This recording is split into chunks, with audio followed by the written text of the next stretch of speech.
बोलता हिंदुस्तान पे तमाम दर्शकों का स्वागत है।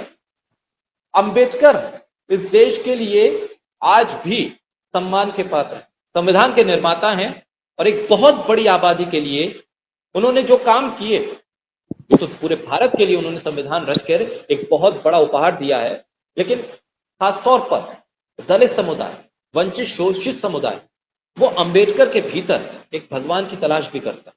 वो समझता है कि अंबेडकर ने जो उन्हें दिया, शिक्षा की तरफ जिस तरह से वो लेकर गए, उसकी बदौलत आज इस देश में जो वंचित शोषित तबका है, जो दलित समाज है, वो खड़े होने की स्थिति में है। उनको लेकर संसद में दिया गया बयान बीजेपी के लिए क्या ये सबसे मुश्किल घड़ी है इस देश में सियासत की? और अमित शाह जैसे बीजेपी के चाणक्य की तरफ से आने वाला यह बयान क्या हैरान करने वाला है या स्क्रिप्टेड है? पूरी तरह से सोच समझ के दिया गया बयान। क्या कुछ है ये पूरा? हमारे साथ डॉक्टर राकेश पाठक हैं, उनके साथ चर्चा करेंगे। राकेश जी, स्वागत है। राकेश जी, जब गृह मंत्री अमित शाह ने ये बयान दिया तो लगा कि बीजेपी के चाणक्य हैं, बहुत गहरी रणनीति बनाते हैं। एक चुनाव 4 साल बाद होता है तो उसकी रणनीति आज से शुरू कर देते हैं, सोच समझ के बयान देते हैं। वो ऐसी गलती कैसे कर सकते? क्या अंदर से कोई कॉन्फिडेंस है कि भाई अब इस तरह के बयान देने की स्थिति आ गई है, वो घड़ी आ गई है कि जब आपको इस तरह के बयान देने हैं और आप दे दीजिए इस तरह का बयान, कुछ नहीं हो सकता, कोई कुछ नहीं बिगाड़ पाएगा?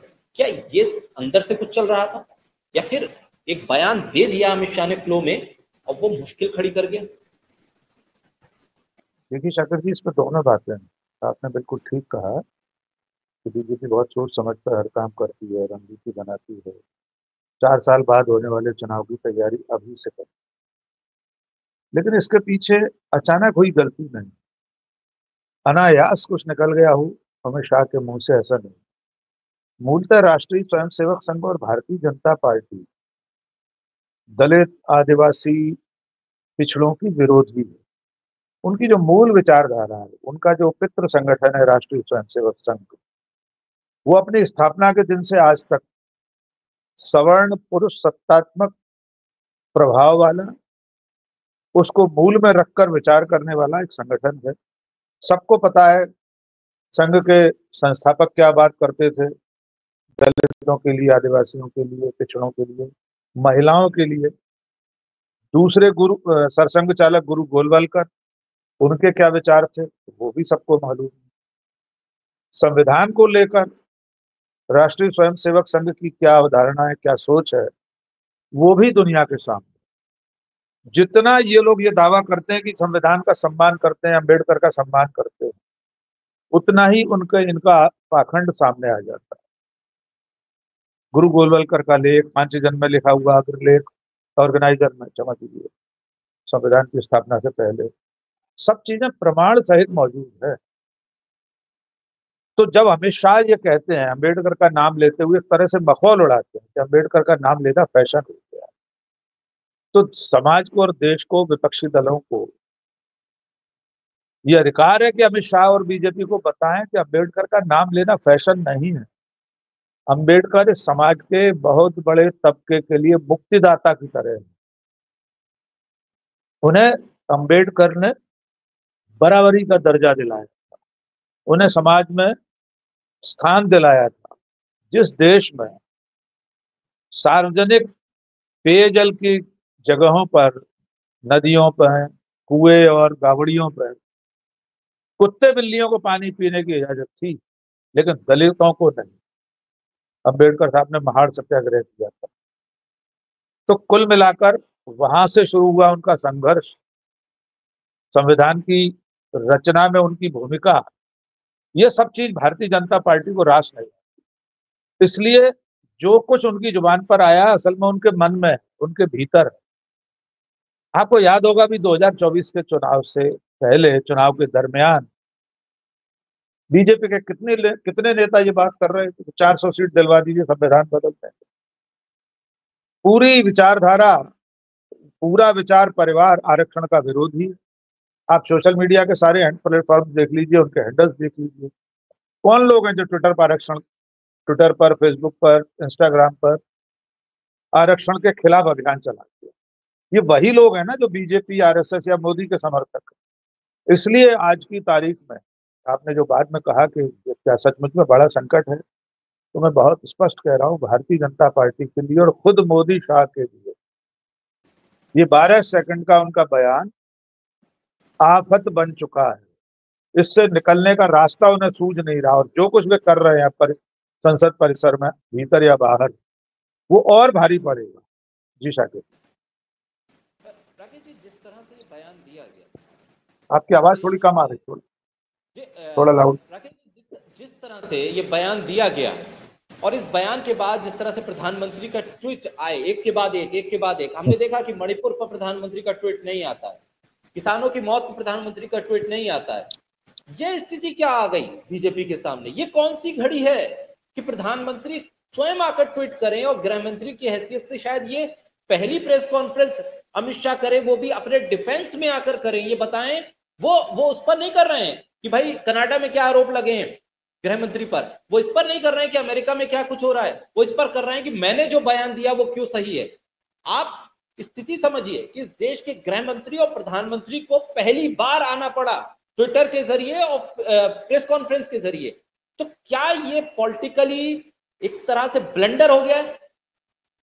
निश्चित तौर पर देखिए, प्रधानमंत्री बचाव में उतरे, अमित शाह ने खुद प्रेस कॉन्फ्रेंस की, उसमें कौन कौन सी बातें उनकी कपोल कल्पना है, प्रमाण के आधार पर कितनी चीजें गलत साबित हो जाएंगी, उसमें से सिर्फ एक उदाहरण दे देता हूँ। अमित शाह ने कहा कि नेहरू जी ने अपने आप को भारत रत्न दे दिया था। सैकड़ों बार ये साबित हो चुका है। पंडित जवाहरलाल नेहरू विदेश यात्रा में थे, वहां से लौटकर आए, राष्ट्रपति भवन में एक कार्यक्रम था, डॉक्टर राजेंद्र प्रसाद राष्ट्रपति थे, उन्होंने बिना कैबिनेट की मंजूरी के, बिना सहमति के पंडित नेहरू को भारत रत्न की घोषणा कर दी। उस वक्त की टाइम्स ऑफ इंडिया की कतरन आज भी मौजूद है। तो जवाहरलाल नेहरू ने खुद को भारत रत्न नहीं दिया था, जैसा कि कल अमित शाह कह रहे हैं। अब आते हैं उनके बचाव में जो जो उपाय किए जा रहे हैं फायर फाइटिंग के लिए, इस आग को बुझाने के लिए। नरेंद्र मोदी जी के ट्वीट, कितने लोगों ने उनके ट्वीट पर भरोसा कर दिया? कितने लोग ये मान लेंगे कि मूलतः भारतीय जनता पार्टी संविधान को बदलना नहीं चाहती है? कितने लोग ये मानेंगे कि नरेंद्र मोदी के इन 2-3-4 ट्वीट की श्रृंखला से अमित शाह बरी हो जाएंगे? इसके अलावा और क्या क्या कर रहे हैं, वो भी 1-2-3 उदाहरण आप देखिए। जैसे वे डॉक्टर अंबेडकर का कितना सम्मान करते हैं, ये कल ही साबित कर दिया भाजपा ने। विपक्षी दलों के प्रदर्शन में जो पोस्टर हाथ में लिए थे सांसद, उसमें डॉक्टर अंबेडकर की, बाबा साहब की तस्वीर थी। शाम को बीजेपी के आधिकारिक ट्विटर हैंडल में उसी पोस्टर को, उसी तस्वीर को, ग्रुप फोटो को फोटोशॉप करके बाबा साहब की जगह जॉर्ज सोरोस की फोटो लगा दी। यानी आपने बाबा साहब की तस्वीर ही मिटा दी। इसमें कांग्रेस और विपक्षी दलों का क्या दोष था कि वे अंबेडकर की फोटो लेकर प्रदर्शन कर रहे? आपने क्या साबित किया जॉर्ज सोरोस की फोटो लगाकर? आपने फिर यह साबित किया आपकी नजर में अंबेडकर का कोई सम्मान नहीं। दूसरा एक और इंस्टेंस सुन लीजिए, एक और घटना। संसदीय कार्य मंत्री हैं किरण रिजिजू, उन्होंने एक ट्विटर का स्क्रीनशॉट लाकर पेश कर दिया और लिख दिया कि कांग्रेस हमेशा से अंबेडकर के बारे में बुरे विचार रखती है। वो स्क्रीनशॉट है सैम पित्रोदा का, ओवरसीज कांग्रेस के अध्यक्ष हैं। लेकिन माननीय मंत्री किरण रिजिजू ने इतना पढ़ने की जहमत भी नहीं उठाई कि सैम पित्रोदा अपने ट्वीट में जो वाक्य लिख रहे हैं वो उनका नहीं है, वो सुधींद्र कुलकर्णी का कहा हुआ और लिखा हुआ वाक्य था कि डॉक्टर अंबेडकर को भारत के संविधान का पिता कहना आधुनिक भारतीय इतिहास का सबसे बड़ा झूठ है। ये वाक्य सैम पित्रोदा का नहीं है। सैम पित्रोदा ने कोट किया कि सुधींद्र कुलकर्णी ऐसा कहते हैं। और सुधींद्र कुलकर्णी कौन? सुधींद्र कुलकर्णी इसी दक्षिणपंथी विचारधारा के सबसे बड़े विचारकों में से एक, अटल बिहारी वाजपेयी की सरकार के सलाहकार। जब अटल बिहारी वाजपेयी प्राइम मिनिस्टर थे तो सुधींद्र कुलकर्णी पीएमओ में डायरेक्टर ऑफ ऑपरेशंस थे, लालकृष्ण आडवाणी के सबसे निकटतम लोगों में से थे, उनके सलाहकार थे। तो किरण रिजिजू ने भी अपने पैरों पर कुल्हाड़ी मारी। आज सदन में जो कुछ हुआ उस पर भी हम बात कर लेते हैं। जो संसद परिसर चप्पे चप्पे पर सीसीटीवी कैमरे से लैस है, बाहर तो मकर द्वार वगैरह पर तो सैकड़ों मीडिया के कैमरे लगे हुए हैं, हर पल वहां कैद हुआ है। अब आप राहुल गांधी के खिलाफ एफआईआर लिखाने जा रहे हैं कि उन्होंने धक्का मुक्की की, मारपीट की। कुल मिलाकर पूरे देश ने देख लिया कि आज कांग्रेस के लोगों को सदन में प्रवेश करने से बीजेपी के लोगों ने रोका है। कांग्रेस तो 7 दिन से प्रदर्शन कर रही थी, जैसा प्रियंका गांधी ने कहा। उन्होंने कहा हम तो किसी को नहीं रोकते थे। बीजेपी पहली बार प्रदर्शन करने आई और विपक्ष के सांसदों को रोक दिया। और वो भी प्रदर्शन कैसा, इतनी मोटी मोटी लाठियां और डंडों पर झंडे लगाकर लाए थे आप। वो कोई झंडे लायक लाठियां थी? झंडे तो पतली पतली लकड़ियों पर लगते हैं, इतनी मोटी लाठी पर तो झंडा नहीं लगता। यानी आपका इरादा पहले से ही दूषित था। कुल मिलाकर फिलहाल बीजेपी को कोई रास्ता नहीं सूझ रहा कि अब ये अंबेडकर नाम की आफत से कैसे निपटा दिया है। वो जितना इस दलदल में से निकलने की कोशिश करती, उतना ही गहरे और धंसती जाती है। रोज गलतियां कर रही है बीजेपी। देश में संदेश चला गया है कि अमित शाह, नरेंद्र मोदी और भारतीय जनता पार्टी संविधान के विरोधी है। संविधान सभा में प्रारूप समिति के अध्यक्ष, जिन्हें संविधान का निर्माता कहा जाता है, डॉक्टर अंबेडकर, उनकी विरोधी है बीजेपी।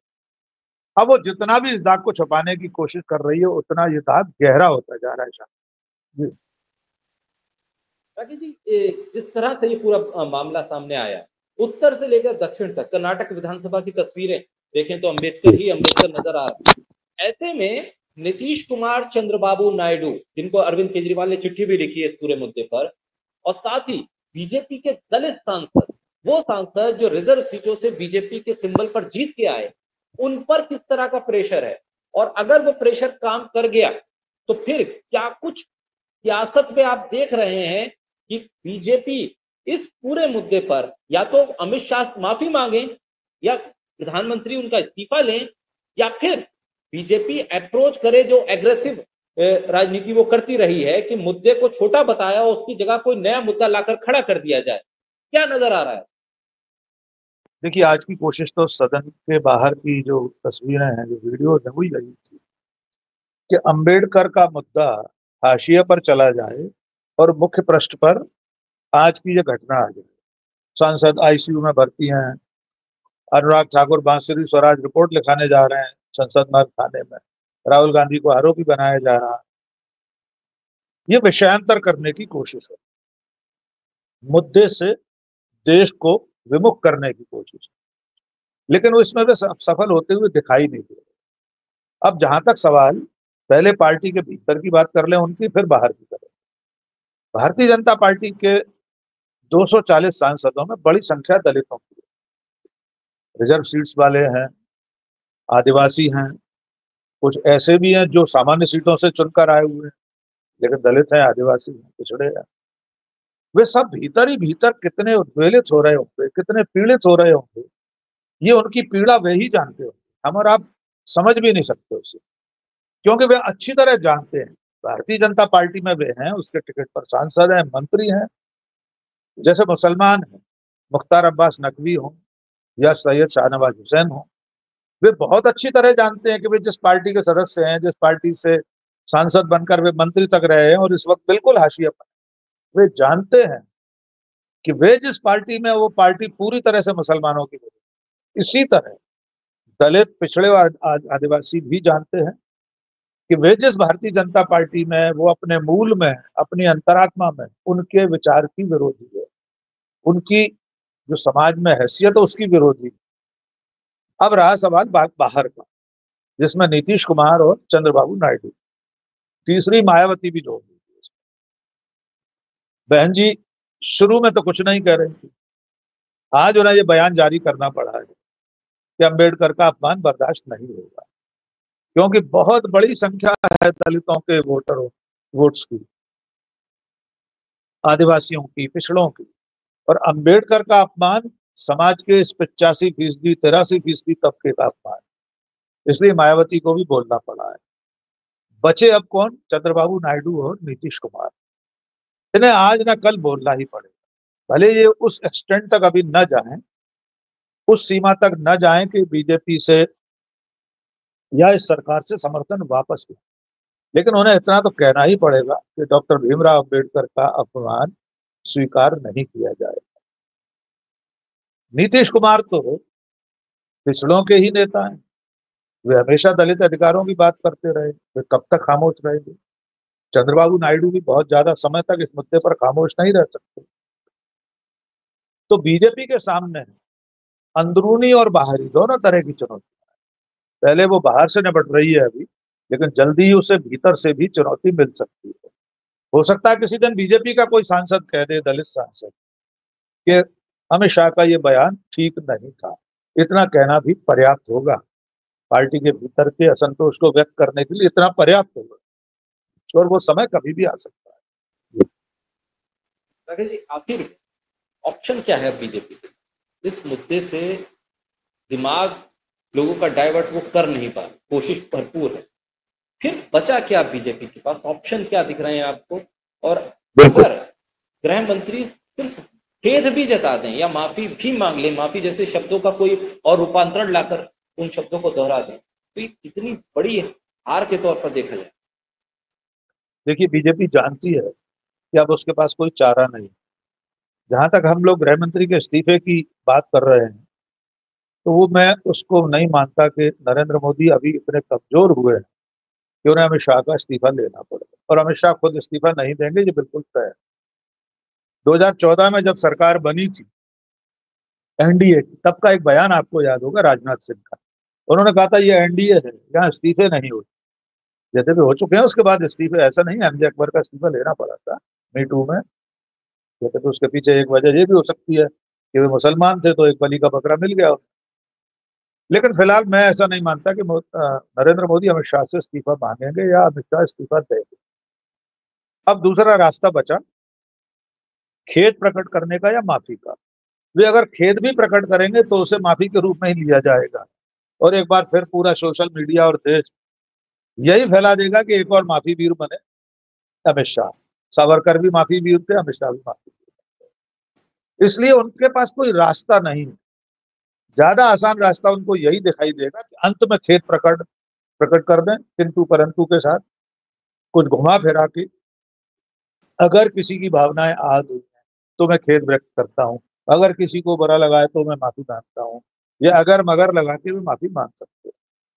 अब बची लड़ाई सड़क की, क्योंकि शाकिर जी संसद का सत्र कल खत्म हो जाने वाला है। जहां तक है इतने हंगामे के बाद कल दोनों सत्रों का सत्रावसान कर दिया जाएगा। नहीं होगा, एक आध दिन बाद होगा, क्योंकि कल के बाद तो वैसे भी शनिवार इतवार है। इसके बाद लड़ाई बचेगी सड़क की। विपक्ष की जिम्मेदारी ये है कि वो इस लड़ाई को सड़कों पर लेकर जाएं। सदन में जो कर सकते थे कर लिया आपने। अब घर घर जनता के बीच में, शहर शहर, गांव गांव, देहात देहात, लोगों को ये बताना पड़ेगा कि भारतीय जनता पार्टी अंबेडकर और संविधान की विरोधी है, उसे खत्म करना चाहती है, अंबेडकर का सम्मान उसकी नजर में नहीं।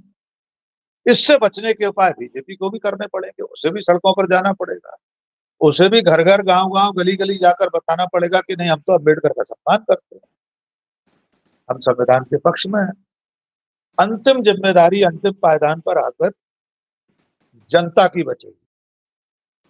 अब जनता अपने विवेक से तय करे, वो माने कि कौन संविधान के पक्ष में है, कौन बाबा साहब का सम्मान करता है, कौन संविधान को बदलना चाहता है, मिटाना चाहता है, खत्म करना चाहता है। इसका निर्णय अब जनता के हाथ में। जी सर, बहुत शुक्रिया राकेश जी, बोलता हिंदुस्तान को समय देने के लिए, हमारे साथ चर्चा करने के लिए बहुत शुक्रिया।